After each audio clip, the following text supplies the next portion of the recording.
Hoy, tras las sesiones dedicadas amplias a la introducción y al proemio, vamos a explicar la mitad de la cuestión previa. Vamos a empezar por la cuestión previa. Página 19, no 222, sino 22 y un poquito más, porque acaba al inicio de la 23. Y como indica el título, son aspectos a tener en cuenta previamente, antes de adentrarnos en el tratado propiamente dicho. Y, por tanto, aunque tocaremos bastantes conceptos, no se trata de pretender profundizar en ellos, sino de tenerlos presentes porque se irán desglosando, desarrollando y aplicando a lo largo del tratado. Esta cuestión previa tiene dos apartados. Hoy vamos a hablar de cómo tener una visión bien formada frente a las ideologías. Se llama Hacia una definición de conciencia frente a las ideologías.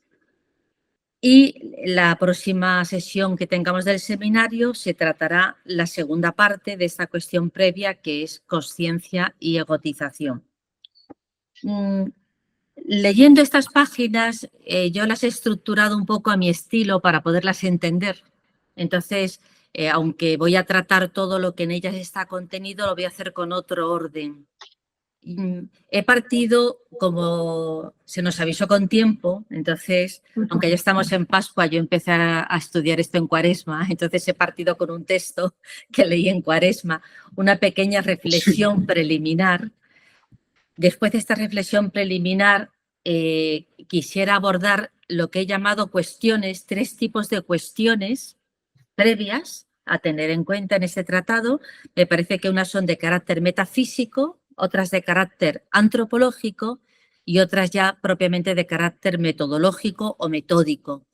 Y finalmente, después de toda esta amplísima introducción, nos preguntamos qué es la ideología, para tener una visión bien formada de la realidad, por tanto, no ideologizada de la realidad. ¿Cuál es este texto que reflexionaba en Cuaresma? Pues es un texto de la sabiduría, del libro de la sabiduría. Os lo voy a leer porque me parece que a mí me inspiró mucho. Dice así, es Sabiduría 11, los versículos 23-24. Dice, te compadeces de todos, porque todo lo puedes, y pasas por alto los pecados de los hombres para que se arrepientan. Amas a todos los seres y no aborreces nada de lo que hiciste, pues si odiaras algo, no lo habrías creado. Bueno, podríamos dedicar la sesión al texto, pero no lo vamos a hacer. No caigo en esa tentación, pero está claro que de lo creado proviene todo bien y solo bien, porque si no amaras no habrías creado.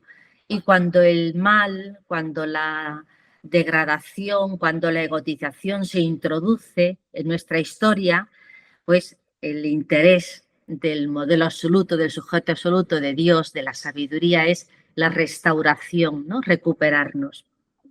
Entonces, un poco visto desde un punto de vista teológico, que es mi especialidad, pues aunque estamos hoy en metafísica y en filosofía, realmente de lo que vamos a tratar hoy es de este amor absoluto e incondicional de la Santísima Trinidad hacia cada uno de nosotros, por lo que nos crea a su imagen. Y esta es la realidad de la condición humana. Esta es la definición.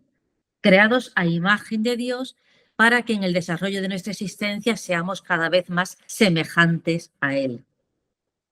Entonces, esto se produce otorgándome un patrimonio genético, como estudiábamos cuando veíamos la concepción mística de la antropología. Patrimonio que me infunde en el momento de la creación de mi espíritu, dotándome de todas las capacidades que necesito para poder alcanzar el destino de plenitud para el que me ha creado, y he inscrito en mí una ley, una vectorial, que me atrae a la perfección del amor, que es la ley de la perfectibilidad. Bueno, esto es muy bonito, es precioso, pero la realidad dista bastante muchas veces. ¿Qué sucede?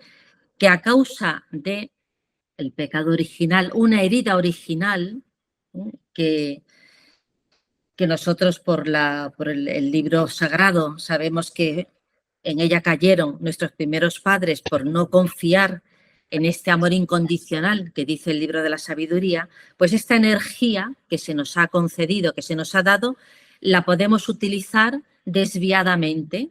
La puedo egotizar, la puedo dirigir no al Dios que me la dio, sino a dioses falsos, absolutizando otras realidades. Por tanto, puedo caer en idolatrías, puedo guiarme por ideologías. Ahora bien, la compasión divina, que nos recuerda este pasaje que acabo de leer, es más poderoso que mi desviación, mi posible desviación. Esta compasión es más poderosa y su amor incondicional me sigue restaurando siempre que yo lo acoja con mi libertad. Es decir, siempre que yo vaya purificando mi mirada, separándome de todas esas tendencias egóticas y pueda ir adquiriendo de esta manera visión de mi origen, de mi destino, del porqué de las cosas, de los acontecimientos, de la realidad que me circunda. Decía Fernando Rielo, en una forma poética y espiritual, nos animaba a mirar la tierra desde el cielo. Esto significa, en nuestro lenguaje de hoy metafísico, pues adquirir una visión bien formada de las cosas. Bueno, por tanto, el punto de partida es este. Todos queremos conocer la verdad, tener una visión auténtica de uno mismo, de las cosas, de la realidad que nos rodea, no una visión sesgada, desfigurada o deformada. Nadie apetece lo deforme, apetecemos lo pleno. A esto le llamamos visión bien formada. ¿En qué consiste? ¿Cómo se logra? En la última frase del texto que hoy tratamos, en la página 23, aparece la palabra videncia, de la que se deriva el verbo videnciar, que significa forma de visión o visión bien formada. Y así, por ejemplo, cuando se nos dice, pues este hombre tiene visión política, ¿no? O este médico tiene ojo clínico. Nos estamos refiriendo no a una forma de conceptualizar las cosas vulgar o generalizada, sino que es una visión perfilada, estructurada, profunda, atinada, de tal modo que la sociedad le cualifica como un buen político, un buen médico, un buen artista. Bueno, esto sería en el ámbito profesional una visión auténtica, ¿no? Una visión profunda, bien formada. Pero generalmente se nos cuela, se nos mete por medio la posibilidad de deformación, que es a lo que el texto llama ideología. Y antes, ahora ya, dejo ya esta reflexión primera, que agradezco la paciencia de escucharla, y antes de entrar en decir qué es la ideología, el texto abunda en su conjunto de diferentes cuestiones, explicando diferentes cuestiones que para yo enterarme bien, pues las he querido aglutinar en cuestiones metafísicas, antropológicas y metódicas, como decía antes, ¿no? Y que también, claro, el texto, estamos en la parte previa, no hemos entrado todavía en lo que es el tema propio del libro, Conciencia y Neurosis, sino estamos recordando y trayendo de nuevo a nuestra presencia, a nuestro pensamiento, aspectos del pensamiento de Fernando Rielo tratado en otras obras. Obviamente, este no es un tratado ni de metafísica ni de antropología en sentido estricto, pero hay que tener presente lo que es su sistema en su conjunto. Cuestiones metafísicas. Cuando hablamos el lenguaje teológico, que es como he iniciado mi exposición, nos referimos a Dios como Santísima Trinidad, ¿no? Y hablamos de las procesiones, de las personas divinas, de las misiones que tienen, de las relaciones que tienen entre ellas, etc. Cuando hablamos el lenguaje filosófico, que es el que nos ocupa hoy, nos referimos a Dios, al mismo Dios, pero con otras denominaciones, según el plano desde el que estemos situados. Y esto lo explica muy bien el cuadro de la página 21. Dios es plenitud de ser, ¿no? Esta realidad absoluta que hemos llamado Dios en teología, pues es plenitud de ser y por eso decimos que es el modelo absoluto. Y este modelo absoluto, leemos en la nota 30 de esta página 21, este modelo absoluto o metafísico es el modelo de todos los modelos. Esto es, el que da unidad, dirección y sentido últimos a todo otro modelo. Y para Rielo, este modelo absoluto es la concepción genética del principio de relación, que es lo que se explica en su metafísica. Por tanto, ya tenemos una primera denominación del absoluto en lenguaje metafísico, modelo absoluto. Ahora, si miramos este modelo bajo la razón de ser, sus acciones Sendi, diremos que es el que todo lo sujeta, es el sujeto absoluto. Y si lo miramos bajo la razón de su operación, es el acto absoluto. También el modelo absoluto se nos presenta como axioma absoluto, fundamento absoluto, principio absoluto. Es decir, si es absoluto, lo es desde todas las caras de este prisma, desde el que lo podemos contemplar. ¿Qué significa esto último, que es lo que nos va ahora a interesar más para nuestro tratado? Bueno, pues yo me fui directamente al diccionario de la Real Academia Española para ver cómo define axioma, fundamento y principio en algunas de sus acepciones. Axioma es una proposición tan clara y evidente que se admite sin demostración, dice el diccionario, ¿no? Fundamento es el principio o cimiento sobre el que se apoya y se desarrolla una cosa. Principio es la causa, origen de algo, base, razón fundamental sobre la cual se procede discurriendo en cualquier materia. Pues tengamos presente estas denominaciones, esta mirada desde la cual nos dirigimos al modelo absoluto, al sujeto absoluto como axioma, principio y fundamento, para entrar ahora ya en las cuestiones antropológicas.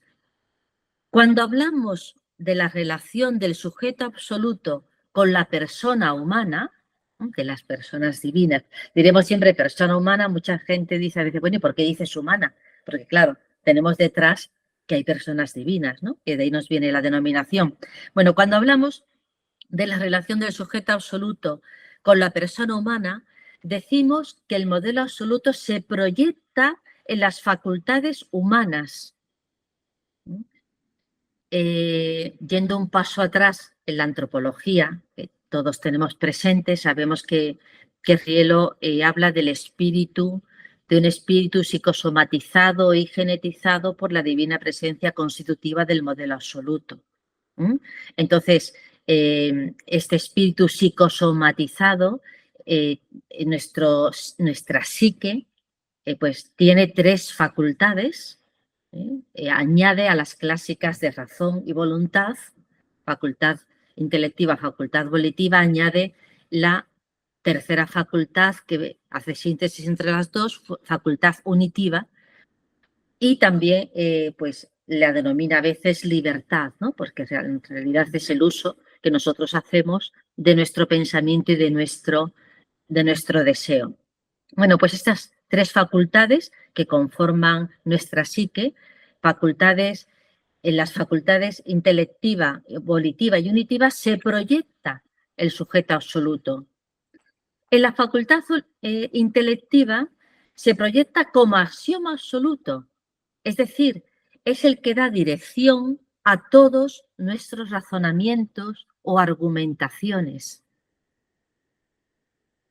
En la facultad volitiva, como fundamento absoluto, en el que hayan sentido toda vivencia o compromiso de la voluntad. En la facultad unitiva, finalmente, como principio absoluto que da forma a nuestra libertad. Vista desde esta manera, nos damos cuenta que el modelo absoluto clarifica y da luz a todas las ciencias, por tanto, al ser humano en su relación tanto experiencial como experimental con la realidad. Es verdad que en el pensamiento occidental, ¿no? Porque si nos metiéramos en Oriente sería todo otro tratado a hacer, pero en el pensamiento occidental se ha dado con frecuencia primacía a la inteligencia o facultad intelectiva, con su principal función, que es la razón. Aunque mucho más recientemente pues, se habla de la necesidad de tener en cuenta la voluntad, el deseo, el sentir, la imaginación, ¿no? Bueno, Fernando Rielo, con esta presentación antropológica, se refiere siempre a la persona en su integridad. No se puede desgajar desde su pensamiento uno de sus caracteres y quedarnos con él, porque sería absolutizarlo o tener una mirada sesgada, no íntegra de lo que somos como seres humanos. Por tanto, a la primera pregunta, la pregunta fundamental, ¿quién soy? La pregunta que todos nos hacemos, pues podríamos responder, pues la persona humana, soy una persona humana con dos elementos. El elemento creado, que es el espíritu psicosomatizado, y el elemento increado, que es el genio ontológico infundido con la divina presencia constitutiva del modelo absoluto en el espíritu psicosomatizado. Y a estos dos elementos, el creado y el increado, es a lo que vamos a llamar los límites. Son nuestros límites trascendental, la acción del modelo absoluto, y formal, pues nuestra naturaleza creada. Claro, bueno, por una parte, toda acción que realiza la persona humana, aunque venga atribuida a una de sus facultades, es de la persona, ¿no? Piensa mi mente, pero pienso yo, ¿no? Desea mi voluntad, pero deseo yo, porque yo, mi espíritu, es el que tiene la potestad de dar a mis actos unidad, dirección y sentido vivenciales. Esto lo veremos un poco más adelante. Entonces, no podemos mirar a la persona de una forma parcial, sino integralmente, teniendo en cuenta lo que dice en la página 22. La página 22 presenta otro cuadro que son niveles, ámbitos y dimensiones. Esta es la integridad de la persona. Ya me he referido a los tres niveles que constituyen la naturaleza humana, que es el cuerpo soma, el alma o psique, ¿no?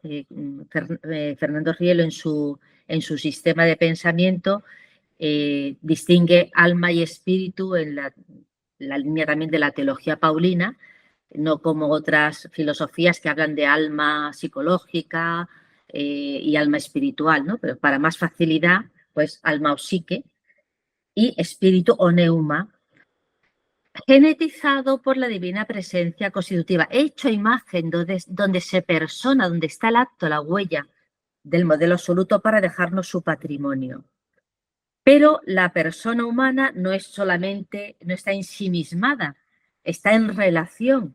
Y esto está en relación con 4 ámbitos. O sea, no puede no estarlo. Si no estuviera en relación, pues es una carencia. Estos 4 ámbitos son sacral, la trascendencia, personal, social y cósmico. Y después hay múltiples dimensiones en nuestra existencia que son el resultado de la interacción de nuestros 3 niveles con los 4 ámbitos que hemos dicho, ¿no? Con el fin pues, de nuestro desarrollo físico, psicológico, espiritual, y da lugar a numerosas dimensiones, pues familiar, histórica, científica, religiosa, política, tecnológica, industrial, es decir, todo lo que sale de las manos del ser humano, de las manos del hombre, para nuestro provecho y para nuestra realización buscando la plenitud. Bueno, pues me parece que esta visión antropológica bien formada sí que nos puede llevar a una concepción plena, nos puede dar una visión del hombre en su integridad. Por tanto, cuestiones metafísicas, recordar cuál es el punto de partida del modelo genético, cuestiones antropológicas, cómo se proyectan en nuestras facultades, cuál es la relación con el modelo absoluto que se proyecta en nuestras facultades como axioma, fundamento y principio, y ahora unas cuestiones metodológicas que aparecen también en este texto. Repito que todo esto es como tener los instrumentos para después poder caminar cuando entremos en materia, ¿no? Y en las cuestiones metódicas vamos a hablar también sobre todo, de dos afirmaciones o de dos nociones. Lo que es la completitud metódica y lo que es la actitud metódica. Completitud metódica. Bueno, pues hemos dicho que para comprender el sistema, pues hay que formar bien la visión, pues el texto nos explica que esto exige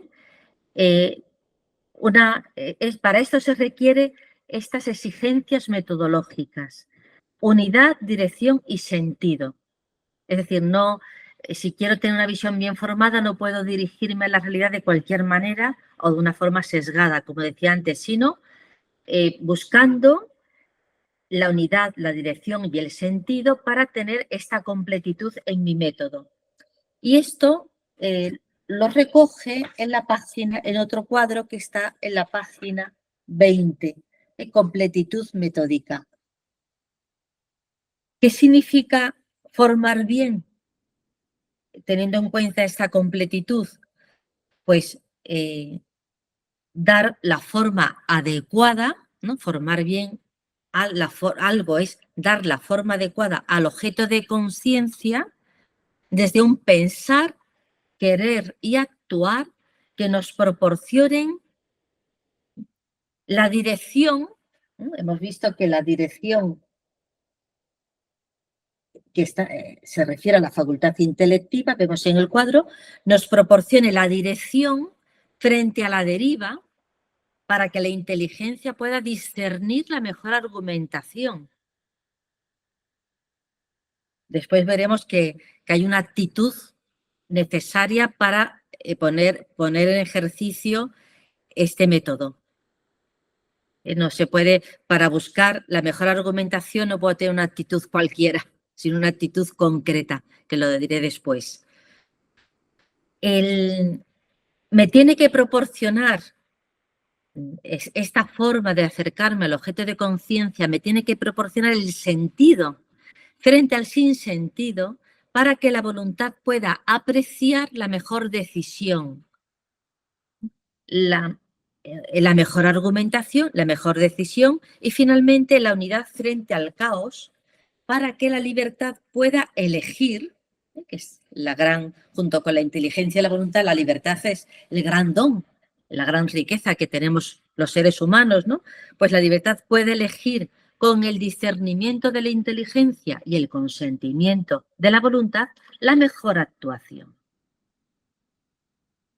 Claramente, cuando estamos hablando de visión, no estamos hablando de intelectualismo. Como cuando hablemos de conciencia, no hablaremos solamente de un ámbito. Estamos hablando de la integridad del ser humano. Esta completitud metódica, por tanto, requiere intentar ir siempre a lo que nos define, buscando la unidad, la dirección y el sentido mejor. Esta es la completitud. Pero a esto, como adelantaba, hay que añadir una actitud. ¿Cuál es mi actitud para poder actuar de esta manera? Pues la actitud metódica de potenciación, inclusión y diálogo. De la potenciación, y esto lo vamos a ver en el cuadro de la página 22. En el cuadro de la página 22 dice visión bien formada del modelo genético, donde a la completitud metódica que habíamos visto antes se añade la actitud metódica. La potenciación consiste en llevar el pensamiento al límite, no conformarme con un pensamiento vulgar o con la primera idea que me viene, sino realmente, como hemos dicho antes, discernir la mejor argumentación. Por tanto, con la actitud de llevar el pensamiento al límite. La actitud de inclusión que es con el firme propósito de aperturidad, de incluir, de llegar a todos, y del diálogo centrado en una atención y escucha que deben llevar a la simplicidad, es decir, a una humildad, sencillez en la vida, de la unidad frente al caos. Bueno, pues estas serían, formar bien desde una, completamente, ¿no? Formar bien mi visión desde una completitud, es decir, desde mi pensamiento, mi deseo y mi elección, y con una actitud que facilite el formar bien la visión. Esto sería el poder llegar de la mejor manera al objeto de conciencia. Pero esto ni es automático ni sucede siempre, porque entra en juego el reduccionismo, que nos quedamos parcialmente con algo, porque nos interesa o por lo que sea, ¿no? Y el reduccionismo, quedarnos solo en un aspecto, está encaminado a condensarse en ideología. Y ahora ya sí, y finalmente entramos a explicar qué es la ideología. Y en nuestro texto, pues empezando diciendo qué es la ideología, pero yo lo he ido de atrás para adelante para poderme enterar mejor, ¿no? Espero que también para que vosotros me podáis haber entendido mejor, si es que me he logrado explicar. Bueno, pues, ¿qué es la ideología? Tres pequeñas cuestiones, ¿no? Ya voy acabando. ¿Qué es la ideología? ¿Cómo actúa y cómo desenmascararla? Porque nos interesa mucho, ¿no? Aunque de esto va a tratar todo el tratado, valga la redundancia, todo el tratado de conciencia y neurosis nos va a hacer ver cómo somos víctimas o caemos en reduccionismos de diferente índole, ¿no? Por causa de nuestros límites formales que nos pueden llevar a una degradación y cómo salir de ellos, pero creo que es bueno tener una primera impresión o intuición de qué es la ideología, de cómo actúa y cómo la podemos reconocer, desenmascarar. Bueno, el término ideología, como bien sabemos, es un término bastante reciente, es de finales del siglo XVIII. Y se refiere, en su sentido primero, a la ciencia que estudia las propiedades, leyes y caracteres de las ideas. Es un significado pues muy, digamos, muy neutro, muy perfectamente apreciable. Su significación deriva de la palabra griega eidos, idea, concepto, representación mental. Pero también esta palabra eidos tiene otra acepción que se refiere a apariencia, simulacro, y de ahí se deriva eidolon, ídolo. Entonces, desde el sistema de Rielo, cuando hablemos de ideología, lo tomaremos en esta acepción de sentido de falso, ficticio, desfigurado. ¿Cuál es el peligro de las ideologías? Que sustituyen el modelo auténtico, que nos atrapan y nos dirigen, nos esclavizan y nos dirigen para vincularnos con otras realidades que no nos van a dar plenitud porque no son el destino de nuestra plenitud humana. Entonces, esta forma de proceder genética y este modelo que hemos explicado, que hemos recordado, explicado no, sino simplemente mencionado muy brevemente, viene sustituido por las ideologías. ¿Cómo actúa la ideología? Generalmente no en nuestro seminario, que este profesor es muy doctos, sino a cualquiera que le preguntes por la ideología, enseguida te habla, se mete en política, ¿no? ¿Qué es una ideología? Pues el fascismo, el comunismo, ¿no? Enseguida les viene a la mente, pues, estos ismos que hemos sufrido, continuamos sufriendo en nuestra sociedad, ¿no? Pero no pensemos en la ideología como algo extremo en esa línea, porque la ideología parte de dentro, se alimenta del acto egotizador del ser humano. Aquí, si se me permite también una sentencia de Cristo, contamina al hombre lo que proviene de su corazón, porque lo que viene desde fuera somos libres para poderlo de alguna forma desviar o poderlo asumir según la propia libertad, ¿no? Pero lo que procede de nuestro corazón es lo que nos contamina. Por tanto, La ideología se alimenta del acto egotizador del ser humano. ¿Qué significa la egotización? Pues que buscamos nuestros propios intereses. No, a veces con motivos nobles, pero que nos pueden llevar a desviarnos de la generosidad que nos tendría que caracterizar como seres humanos. Y cuando esto se agudiza, pues al final se crea o llegamos a una afirmación anómala de la personalidad. Todos tenemos egoísmo, todos tenemos una cierta neurosis, dirá Rielo en este texto, ¿no? Todos tenemos un proceso de cambio que cumplir, pero llevados a un cierto extremo ya estamos hablando de patologías, de afirmaciones anómalas. Y sin llegar a las patologías clínicas, pues en todos hay, o en muchas veces en nosotros puede haber la voluntad de poder, de dominio sobre el otro, la preeminencia del dinero, por ejemplo, con el afán de lucro, es decir, el hedonismo. Son diferentes circunstancias que atacan de alguna manera al ser humano, que nos van despersonalizando y que nos hacen, como vamos viendo, nos acercamos a la realidad desde lo que somos. Si me voy despersonalizando por la ideología, pues también voy adquiriendo una visión ideologizada de lo que me rodea. Por tanto, se distorsiona la visión de mí mismo y la visión del mundo y de las relaciones con los demás. ¿Cómo se reconoce la ideología? Nos dirá el texto, lo ha dicho ya antes y lo va a repetir después explicándolo ampliamente, por 3 factores bien precisos, que son como el semáforo en ámbar, ¿no? Cuando está en ámbar, atención, que puede venir el rojo inmediatamente. El reduccionismo, el exclusivismo y el fanatismo, que como ya vamos percibiendo, pues se refieren a la degradación de lo que hemos dicho antes referido a las 3 facultades, ¿no? El reduccionismo sería la degradación intelectiva y se caracteriza por la fijación y la rigidez. El exclusivismo concuerda con la degradación moralizante y sus frutos son el rechazo y el sectarismo. Y el fanatismo se compagina con la degradación psicologizante, con los signos de intransigencia y agresividad, ¿no? Eso es lo que dice el texto, seguramente más adelante lo matizará mucho más.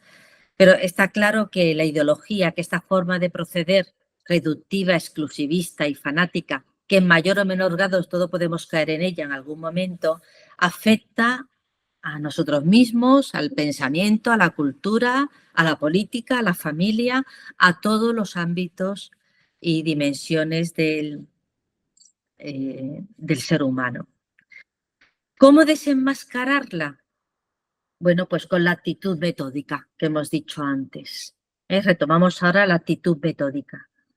Pues lo contrario de la ideología es el pensamiento bien formado, que consiste en los 3 elementos que hemos descrito de la actitud metódica, que transforman las relaciones entre las personas. No son ideas, no son nociones de libro, son actitudes humanas, personales, que si las practico me transforman a mí y mis relaciones con los demás, que son la potenciación, la inclusión y el diálogo, y que son caracteres de la virtud constitutiva que todos poseemos, que es el amor. El amor es la virtud que nos constituye a todos. El amor combate el reduccionismo por medio de la potenciación, con su integridad y trascendencia, combate la exclusión por medio de la inclusión, con su aceptación y atracción. Y el fanatismo por medio del diálogo con la apertura y la escucha.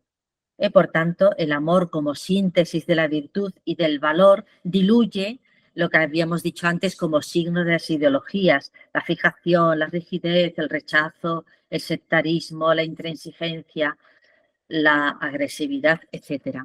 Y ya sí que concluyo como síntesis, ¿no?, que la consciencia se define por su límite trascendental. ¿Qué es lo que nos define? Somos definidos por lo alto. Nos define el límite trascendental, que es la apertura a al infinito del modelo absoluto. Pero también tenemos el límite formal, que es lo que hemos explicado antes, la finitud. Y esta finitud que poseemos como criaturas es la que explica las posibilidades de limitación y de resistencia con las tendencias reductiva, excluyente y degradante que hemos dicho. Porque somos finitos, podemos degradar la energía estática que se nos da y desviar la vectorial hacia la perfección del amor que se nos da. Pero, y esta es nuestra gran esperanza y lo que veremos en el texto, si aplicamos las terapias oportunas, podremos vencer las limitaciones, reducir los obstáculos y resistencias y tener una visión bien formada de quiénes somos como seres humanos. Y esto, pues, es lo que aparece en el primer cuadro de la primera página de hoy, de la página 19, ¿no? Visión ideologizada y visión bien formada. Bueno, pues hasta aquí la exposición. Me he alargado un poquito, pero como me llevó un tiempo poderlo sistematizar, lo quería compartir con todos vosotros. Muchas gracias. Bueno, muchísimas gracias, Lourdes. Me has dejado sin palabras. Que he dicho muchas. Y como además está muy bien, pero lo has ido explicando, pues de otra manera, al revés de cómo se presenta en el libro, yo creo que no tengo muchas más cosas que decir. No es que en otras ocasiones tengan mucho más que decir tampoco, pero es mientras que vais pensando las cuestiones, porque ahora nos abrimos todos al coloquio, entre todos, ¿no? Decir algo o subrayar algo. Que ya ha dicho Lourdes, yo creo que lo ha dicho muy bien. A mí me has dado mucha luz en muchas cosas y a lo mejor solo me voy a fijar en eso. Efectivamente, el libro es denso, estamos en la segunda cuestión, en el segundo capítulo, que es la cuestión previa, y lo dice muy claramente, ¿no? El primer punto, que es el único que ha tocado Lourdes, es visión bien formada frente a ideología, porque el segundo ya entra en consciencia y egotización, ¿no? O sea que eso va a venir luego, ¿no? Pero por decir cosas que, fíjate, voy a decir solo, y son 4 cosas y así no nos alargamos más, de las cosas que ha dicho hoy Lourdes y que yo, habiendo estudiado también mucho el pensamiento de Fernando Rielo, hoy lo he visto con más claridad, ¿no? Bueno, cosas muy, muy interesantes, ¿no? Histórica. Podríamos decir que toda la historia de la filosofía ha sido una historia diríamos, de la lucha entre lo que es y la apariencia. En realidad es eso, ¿no? Entre el eidos tal cual, que penetra la realidad, que la comprende, y el que se queda, como decían los griegos, en el fenómeno, en la apariencia, en el solo manifestarse de las cosas, ¿no? Bueno, pero todo esto que al principio está dentro de ese realismo ingenuo, luego históricamente, o sea, la propia civilización ve, y Lourdes ha empleado una palabra, que una ideología siempre es algo interesado, ¿no? Y ya en el Renacimiento, autores tan claros, ¿no? Como en la modernidad, ¿no? Como Bacon, dice, antes de filosofar, recuerden que hay 4 ídolas, ¿no? Que ya no son ídolos, que son fantasmas, ¿no? Yo tenía un profesor que decía ideuchas, ¿no? No eran ideas, eran ya ideuchas, ¿no? Bueno, pues de todo eso va a provenir lo que también ha dicho Lourdes, ya en el siglo XVIII y XIX se va a plantear como ideología, ¿no? Bacon decía, pues los ídolos de la caverna, los ídolos del foro, ¿no? O sea, cómo es la caverna, la palabra, todo eso nos puede ir perturbando y es hacia donde va esta primera parte ideología frente a una visión bien formada, ¿no? ¿Mm? Bueno, ha dicho una frase Lourdes también muy interesante que se la copiaré. Ya se lo digo expresamente. El peligro de una ideología es no conocer el modelo. ¿Mm? Y todos tenemos que recordar que para conocer a Fernando Rielo, él propone una filosofía que no se basa en los sentidos, en la mera apariencia de las cosas, ni siquiera en un método inductivo para luego llegar a algo más, ¿no? Sino que parte de un modelo, ¿no? Que es esa concepción genética del principio de relación. Conciencia, aunque no lo hemos hablado porque va a estar en el segundo punto, es siempre relación. ¿Mm?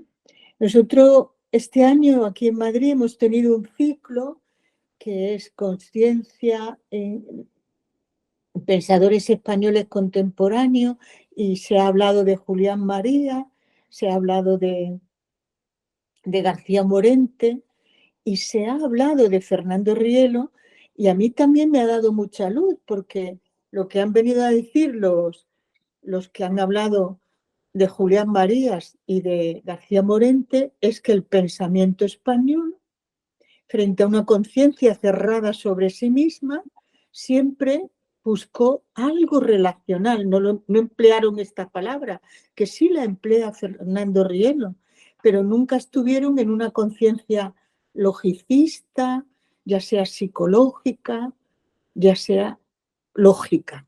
No, la conciencia es apertura. ¿Mm? Bueno, pues Fernando Rielo parte de esa idea. La conciencia es alguien, dice él, con conciencia de alguien, ¿no?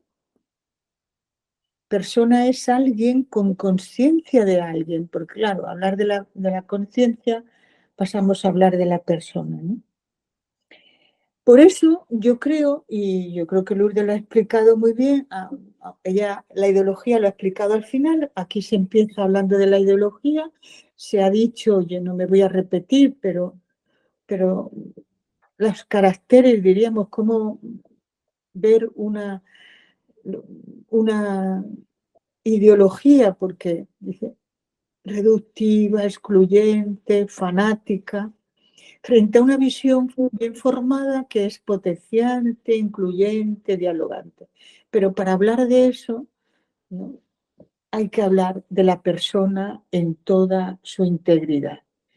Y por eso nos ha ido proponiendo, ¿no?, en qué consiste la integridad del ser humano, esos niveles, que es cuerpo, alma y espíritu, los ámbitos, ¿no? La persona es sagrada, es social, es relacional, vamos, no sé cómo se dice en esos ámbitos, no me acuerdo, vamos, que se relacionan con los otros, ¿no? Que es un ámbito social y todas las dimensiones, ¿no? Es histórica, es, de lo sagrado viene también las religiones, etcétera.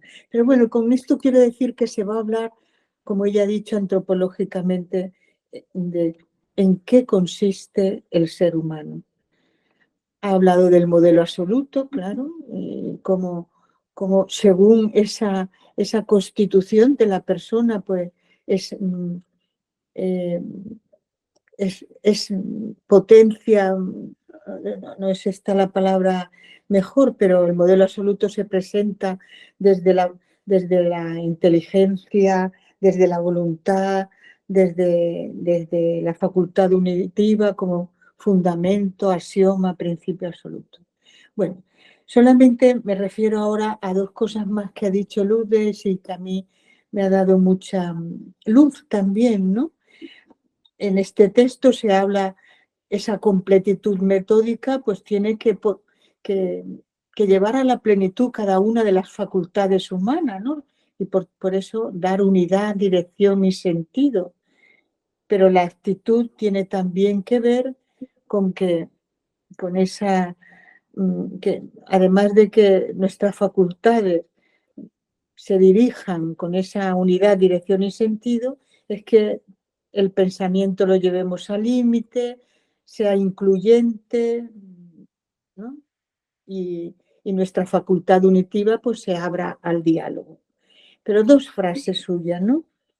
Dice, cuando hablamos del ser humano, ¿no?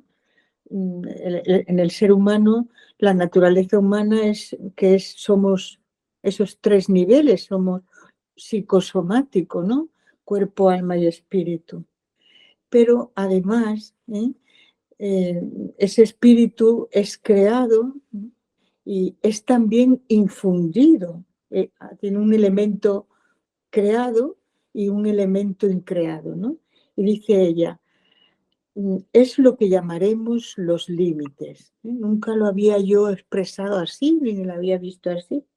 El elemento creado, por ser creado, es condicionante, es nuestro límite formal, y está en nuestra condición, la finitud, pero al tener un elemento increado, ¿eh?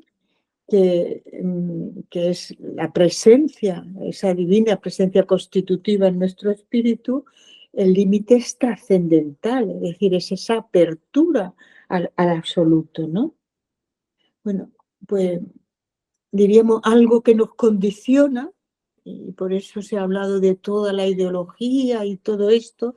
Yo creo que se habla sobre todo en el punto B, la egotización de la conciencia, ¿eh? Algo que nos condiciona, pero estamos definidos, ¿no? No somos, como ella ha dicho, no nos definimos por lo menos, sino por lo más. Estamos definidos por esa apertura al absoluto, ¿eh? Bueno, eso recordaros para que ahora sí nos abramos, agradecer a Lourdes toda su exposición y nos abramos al coloquio, ¿no? Viendo por una parte cómo Fernando Rielo va, a mí me parece, en toda esta historia de la filosofía va a querer, aporta algo nuevo, aporta algo nuevo de algo otro que siempre se ha ido diciendo, ¿eh? Tengamos cuidado de las ideologías, no vayamos, la comprensión de la realidad tiene muchas trampas, ¿no? Que son esas ideologías, etcétera. O sea, viendo toda la dificultad o toda esta condición humana finita, ha querido también aportar una posibilidad mucho más que nos permita comprender la realidad y comprender sobre todo el sentido de nuestra vida, ¿no? Bueno, pues nada más. Ahora, quien quiera, como tenemos esas manitas, podemos intervenir. Arsenio. Primero, tengo muchas cosas que decir, pero tranquilos que voy a decir muy poco. Y seguramente que vamos a ver, a ver más momentos, ¿no? Donde yo vaya profundizando en este gran pensador. Para mí es una sorpresa enorme, ya se lo comenté a Juana en su día. A ver, alguna observación, y grosso modo. Primera, lo que hemos visto, el texto es un texto de filosofía, es filosofía, no es teología, es filosofía, ¿no? Obviamente hay otras ciencias y demás, con la terminología de Rielo, que todavía no la domino, ¿verdad? Pero vamos, es filosofía. Y aquí se observa claramente cómo efectivamente la frase de ver la tierra desde el cielo, ¿sí? Es así, como se dice, pues es más que un proverbio, un poema o una expresión bonita, poética. Es un programa, es una línea de pensamiento. Porque yo lo que estoy observando es que el pensamiento rieliano es un pensamiento que está guiado como por una estrella directriz que es la palabra de Dios, que es Cristo. sea, es Dios Padre, Hijo, Espíritu Santo, Dios uno y trino, es la revelación de Dios. Es la fe como correlato de la revelación. Esto es muy importante. Voy a poner dos ejemplos y ya no digo más. Fijaros el término cuando dice visión ideologizada y visión bien formada, que hay una alternativa. La visión ideologizada es la idolatría. La ideología como ídolos, idolatría.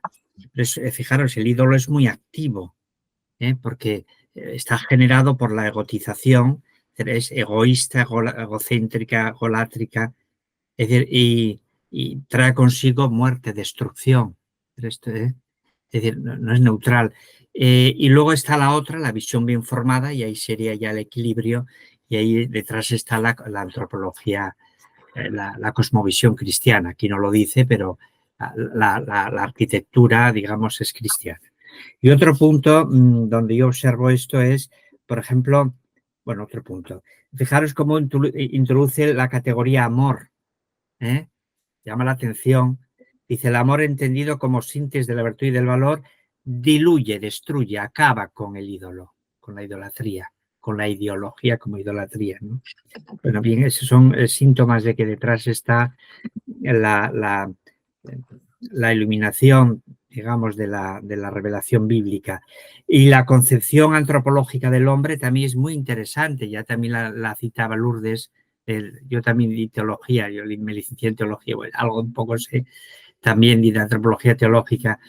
Y la visión cristiana del hombre como soma, psique y neuma, es decir, aparece ya en San Pablo, ¿verdad? Y como en el Antiguo Testamento aparece Nefes, Basar, Roaj, ¿no?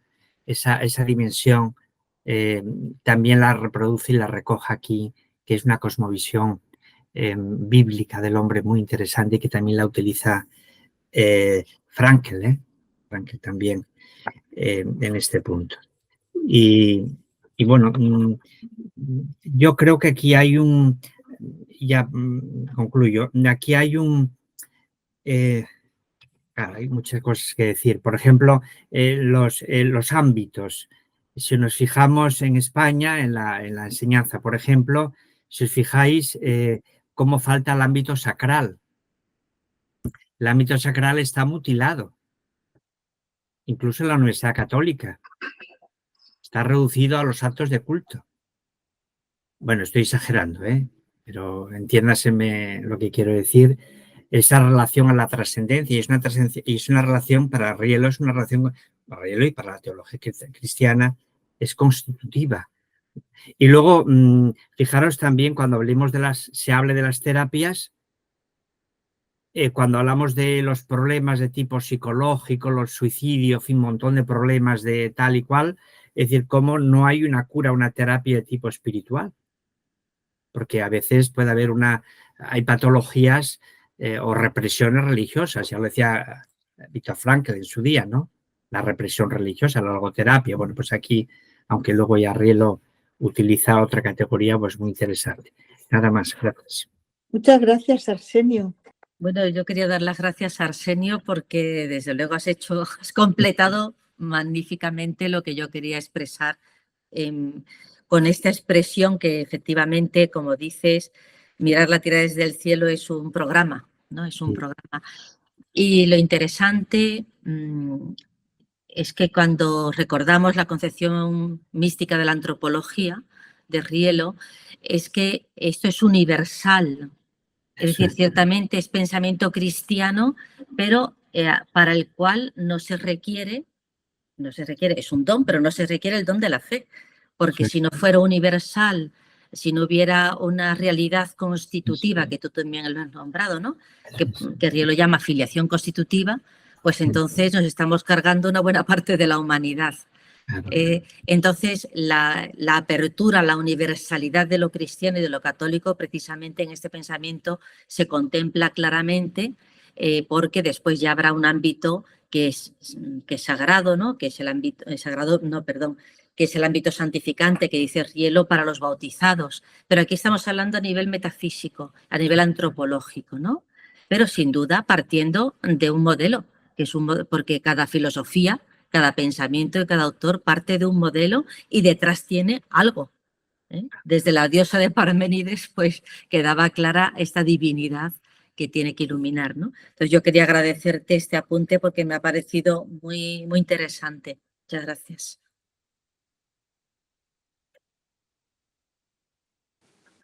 ¿Algún otro comentario? Jesús Paradina. Jesús. Bueno, ante todo, yo tengo que decir que es que estoy muy sorprendido por lo que me ha pasado al entrar en este encuentro. Yo hace poco tiempo que cambié de ordenador y con este ahora que tengo nuevo es la primera vez que entro en un meeting de estos, ¿no? Y me sorprende porque sale una imagen mía como si estuviera viviendo en una oscuridad, como si no hubiera luz en la cámara, se me ve borroso, no sé, o sea, estoy totalmente sorprendido por verme así tan raro en esta reunión, ¿no? Insisto que es la primera reunión así en común con la que entro. El ordenador lo tengo nuevo ahora como mes o mes y medio, no tanto, ¿no?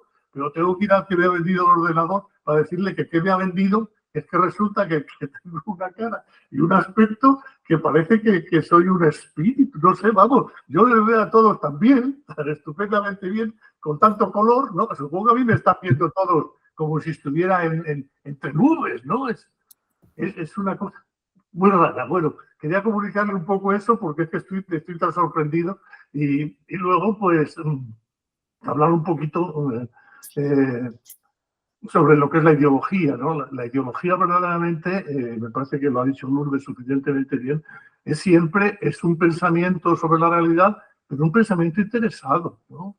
O sea, la ideología pretende justificar una visión del mundo, nuestros comportamientos, etcétera, ¿no? Entonces, por eso siempre tiene, me parece a mí, un carácter un poco peyorativo, ¿no? La ideología se usa para eso, para defender unos intereses, para defender unas ideas, viendo el mundo desde una perspectiva que es, en todos los casos, muy discutible, ¿no? O sea, claro, el mismo objeto no lo vemos igual todos, ¿no? Ahí me parece que había una frase, si recuerdo bien, en el latinajo, que decía algo así como quisque recipitur ad modus recipientis recipitur. No sé si es así, ¿no? Lo que se recibe al modo del que lo recibe, al modo que eso lo recibe. Claro. No es lo mismo recibir, yo por ejemplo, un litro de lluvia en un vaso que en un cajón, ¿no?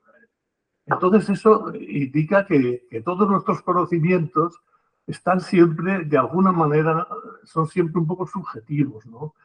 Y por eso yo creo que es conveniente que sepamos eso, que nuestras ideas son casi todas muy discutibles, que todo depende mucho de nuestra manera de ser, de nuestra forma de ver las cosas, y que por eso, insisto, me parece a mí que Lourdes aplica bien al decir que las ideologías son interesadas, ¿no? Y bueno, eso es lo que quería decir así de momento. Sobre todo para explicar por qué se me ve tan raro. No para explicar, no, pero yo no sé por qué se me ve tan raro ahí. Supongo que ustedes también están viendo como yo, ¿no? A mí me parece que lo que ha dicho Jesús, y no sé si también, no sé si lo ha dicho Arsenio, no me acuerdo. Por eso, yo creo que Fernández Rielo hace una aportación como todo autor, ¿no? A todo autor hay que mirarlo desde dónde habla, con quién está dialogando, y yo creo que él está dialogando con esa historia de la filosofía, ¿no? No es solamente porque Eugenio Trías en La filosofía y su sombra decía que entrar en un autor es descubrir contra quién va, ¿no? Y el contra no es más que hay un diálogo con una corriente o con un pensador en concreto, ¿no? Yo creo que Fernández Rielo dialoga con la historia de la filosofía. Él lo dice de sí mismo. Me estudié muy joven toda la historia de la filosofía. Me estudié también toda la historia de la teología y observé sus carencias. Y desde ahí él un autor dialoga con con una corriente, con otro autor e intenta aportar algo, ¿no? Bueno, pues algo que se ha dicho y a mí me gustaría subrayar, pero se ha dicho, ¿no? Que efectivamente en nuestra filosofía ha ido olvidándose de todo lo que es sacral, ¿no? Ha ido olvidándose de manera sistemática, ¿no? No todos los autores, ¿no? Ahora yo que he estado preparando lo de Unamuno en Fuerteventura y además lo que voy a hablar en Fuerteventura es lo que dice Zambrano de él. Tiene una religión poética. ¿Qué quiere decir eso? Bueno, no lo voy a explicar ahora, pero María Zambrano lo que viene a decir es que Unamuno lucha denodadamente toda su vida para hablar de religión de una manera creadora, ¿no? Más que una teoría, más que un dogma. ¿Eh? Bueno, pues eso es lo que quiere decir poética, que era creadora, ¿no? Que tenía que ver con su vida, bueno, etcétera. Quiero decir que hay autores como estos que estoy ahora denominando y no rechazan la trascendencia, no rechazan lo sacral, pero es lo que sucede normalmente. Y la segunda cosa que ha dicho, bueno, no sé si ha sido Jesús, ¿no? Al hablar de la ideología y todo eso, o a mí me ha surgido cuando ha hablado, frente a la ideología, la propuesta que hace Fernando Rielo, y esta sí que es muy clara, y tiene razón, esto es filosofía, lo que pasa que es que la filosofía de Fernando Rielo está abierta a la teología. Esto es filosofía, como ha dicho Arsenio, y Sí. también ha dicho, pero parte de una revelación, o admite que hay una revelación. No es único tampoco en la historia, ¿eh? Pero lo suyo es nuclear, es básico para entender su pensamiento. Él parte de un modelo, ¿no? Para que esa ideología no se produzca porque estamos condicionados, ¿no? Pues vamos a partir de alguien que sea fundamento de todo, etcétera, ¿no? Eso es. Sí, Arsenio. Sí, yo me insisto, si me permitís, yo insisto en esto que me parece que es capital. Es el tema que donde yo últimamente estoy trabajando, ¿no? Es que en Rielo es un pensador, filósofo, yo le llamo filósofo, pero es muchas cosas, pero vamos, para entendernos, ¿no? Ese es un texto que trata de pensar desde la razón, y por tanto es universal, tiene que llegar a todos, ¿eh? Es obvio, ¿no? También la fe, pero la fe no todo el mundo tiene fe, pero sí todo el mundo tiene razón, ¿verdad? Bueno, bien. Pero en Rielo, Rielo es un filósofo cristiano, a mi modo de ver. Netamente cristiano, claramente cristiano. Y hay una vinculación profunda con la revelación bíblica, sin confundirse, ¿eh? Son dos ámbitos de marcación distintos, son órdenes distintos, el filosófico y el teológico, la teología revelada, pero hay una íntima vinculación con la revelación cristiana. Esto es muy importante, ¿no? Lo mismo ocurre también con Blondel. Blondel también. Hay una íntima vinculación. Ya en Zubiri ya, bueno, la hay también, pero menos, etcétera, ¿no? Y esto conviene remarcarlo, ¿eh? Es decir, que la revelación actúa como una estrella directriz, como una línea como un foco, como una luz que va orientando, pero que luego la razón, desde sí misma, pues va fundándose en ella misma, ¿no? Autónomamente y llegando a todos, ¿no? Y esto es fundamental, se ve aquí en la antropología. Y luego volvéis también a insistir que el hecho de la ideología, me parece que es un término clave también. Ideología es, yo creo que la quiero orientar más hacia el tema de la idolatría. Los ídolos de muerte, esos ídolos que generan, son muy activos, destruyen al hombre, ¿no? Y entonces, bueno, pues las terapias tienen que ir en esa misma línea, no solamente en el campo psicológico, sino también el espiritual, que es el que falta. Es volver a lo mismo, ¿no? Nada más. Bien. ¿Algún comentario más? Yo quería comentar una cosa, si hay tiempo. Muchísimas gracias, Lourdes, y a todos los compañeros. Y me ha llamado la atención una cosa, un detalle que mencionaste, Lourdes, y lo apunté como, o sea, relacionado con el tercer párrafo de la página 19, que podemos empezar con fines generosos. O sea, la gente que cae en la ideología, puede haber un principio generoso o un impulso bueno desde el principio, pero el problema es que luego se tuerce porque no hay la visión bien formada de quiénes somos. No, pero me ha llamado la atención el primer punto de contacto con algo bueno, pero que se tuerce por falta de estructura, el no conocer el modelo o la concepción genética del principio de relación. Pero hasta se ve esto, lo que estoy diciendo en las palabras de Fernando Rielo. Por ejemplo, dice en el tercer párrafo, a ver, el discurso sobre algo que ha sustituido al modelo auténtico tiene pues sentido de falso, ficticio, desfigurado, como que hay una primera figura que puede estar bien, pero luego se desfigura porque no se recibe o no se desarrolla dentro de un contexto sano, en el sentido de que dice, y también la palabra degradación.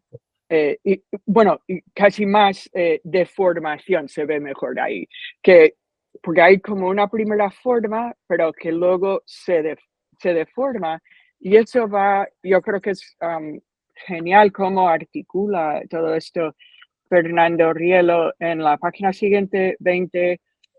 Me encanta el tercer párrafo. Si queremos encauzar la deformación ideológica, entonces es la idea de que existe esa forma original, pero hay que encauzar, hay que corregir. Y como se hace, debemos partir de un supuesto experiencial constitutivo que porta todo ser humano, aunque no lo utilice o no quiera o no lo sepa utilizar, y esta virtud constitutiva es el amor.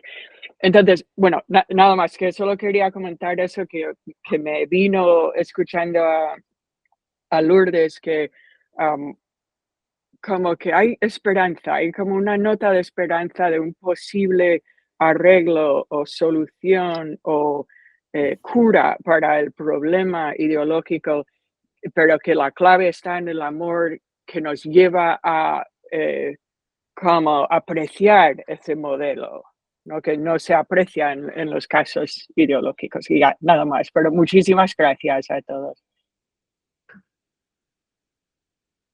Muy bien, muy bien. Pues Denise, yo creo que has dicho algo magnífico, que sin duda se va a desarrollar después en el texto.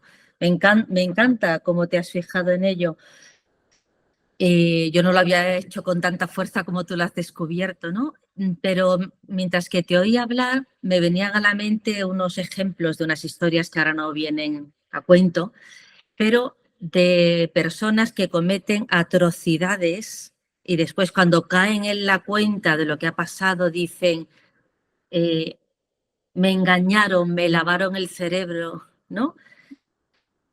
Casos reales por otras circunstancias. ¿Qué sucede? Que nadie de por sí se dirige a hacer un mal queriéndolo, sino es un idealismo, es un objetivo aparentemente bueno, con buenas finalidades, pero que está distorsionado o que está corrompido en la raíz por el egoísmo de quien sea, ¿no?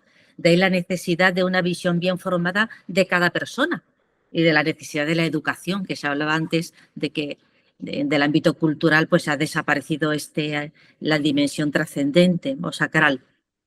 Entonces, por supuesto que hay esperanza en la medida en que a las personas les digamos que son libres de elegir. No vamos aquí a traer tópicos ya conocidos de multitudes que han seguido a ismos terribles. No vamos a traer estas, pero está claro que las personas nos engañamos por un bien falso. Seguimos un bien falso, pero es un bien. Está la persona degradada, la persona malísima, que busca el mal con conciencia, lo quiere hacer, pero eso es lo mínimo. Eso ya es una patología seria, ¿no? En general las personas buscan bienes equivocados.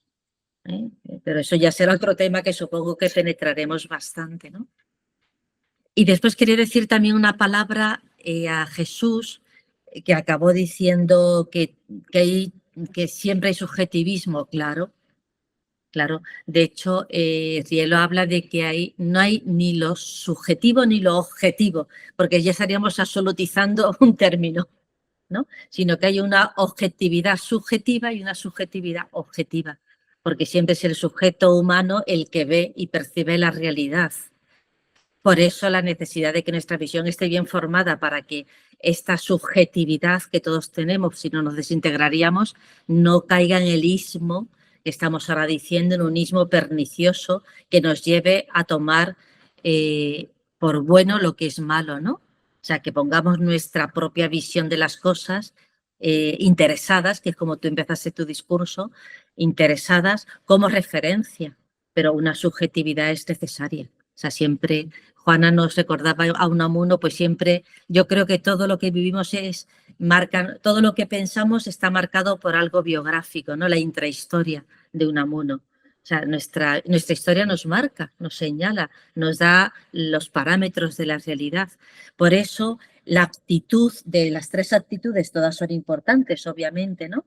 Pero cuando se habla de la actitud dialogante, bueno, de las otras, claro, la dialogante, con la apertura y la escucha del distinto, del otro, ¿no? Que esto es algo que hoy se discute mucho porque siempre hay un temor, pero bueno, el que yo dialogue, escuche y me abra al otro no significa que yo estoy perfectamente de acuerdo con todo lo que el otro es, sino yo sería el otro.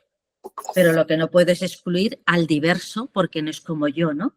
Y entonces en esto buscar lo que tenemos de común, lo que nos lleva al bien, a lo que nos lleva a caminar juntos, esta es la civilización.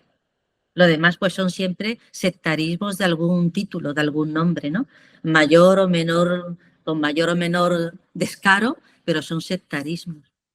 Pues ya está, eso sobre lo del subjetivismo que decía Jesús. María Fernanda.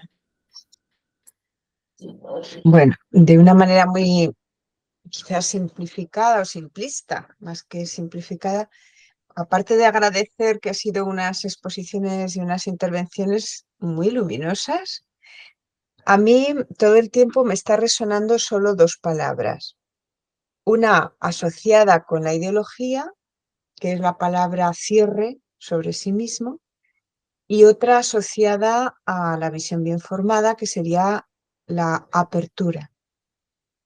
En el sentido de que lo veo como, no, o sea, no me estoy adelantando en la lectura, sino que veo venir que la ideología y la egotización participan del cierre. Eso es. Y que la apertura o visión bien formada nos va a llevar a una salud. Eso es. Y evidentemente no es un conocimiento intelectualista, sino que tiene que ver con el amor. Eso es.